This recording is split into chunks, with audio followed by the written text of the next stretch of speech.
കോഴിക്കോട് താമരശ്ശേരിയിൽ നിന്ന് വൻതോതിൽ നിരോധിത പുകയില ഉൽപ്പന്നങ്ങൾ പിടിച്ചെടുത്തു. പച്ചക്കറി വാനിൽ ഒളിപ്പിച്ച് കടത്തുകയായിരുന്ന 2 ലക്ഷത്തിലധികം പാക്കറ്റുകളാണ് താമരശ്ശേരി പോലീസ് പിടിച്ചത്. പരിശോധനയിൽ പിടിക്കപ്പെട്ട ഉൽപ്പന്നങ്ങൾക്ക് 1.25 കോടി രൂപ വില വരും. ഒരു കർണാടക സ്വദേശിയെ പോലീസ് കസ്റ്റഡിയിലെടുത്തു.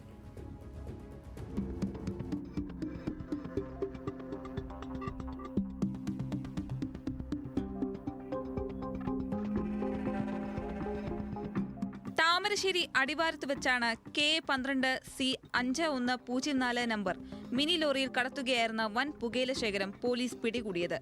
പച്ചക്കറി ലോഡിന് അടിയിൽ പ്രത്യേക അറകളിൽ നിരോധിത പുകയില ഉൽപ്പന്നങ്ങൾ ഒളിപ്പിച്ചിരിക്കുകയായിരുന്നു. വിവിധ ബ്രാൻഡുകളിലായി 2 ലക്ഷത്തിലധികം പാക്കറ്റുകളാണ് ലോറിയിലുണ്ടായിരുന്നത്.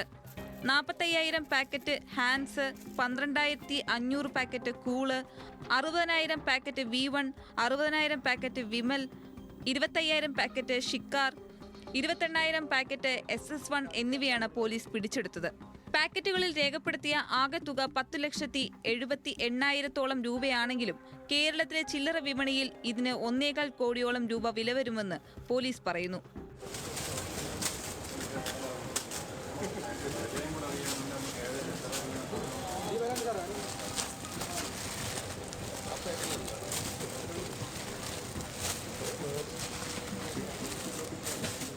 ഒരു പാക്കറ്റിന് 60 രൂപ നിരക്കിലാണ് ചില്ലറ വിപണിയിൽ ഇവ വിറ്റഴിക്കുന്നത്.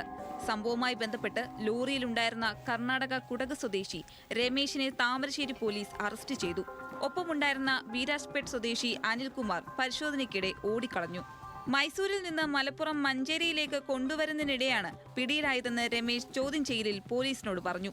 ന്യൂസ് മലയാളം, കോഴിക്കോട്.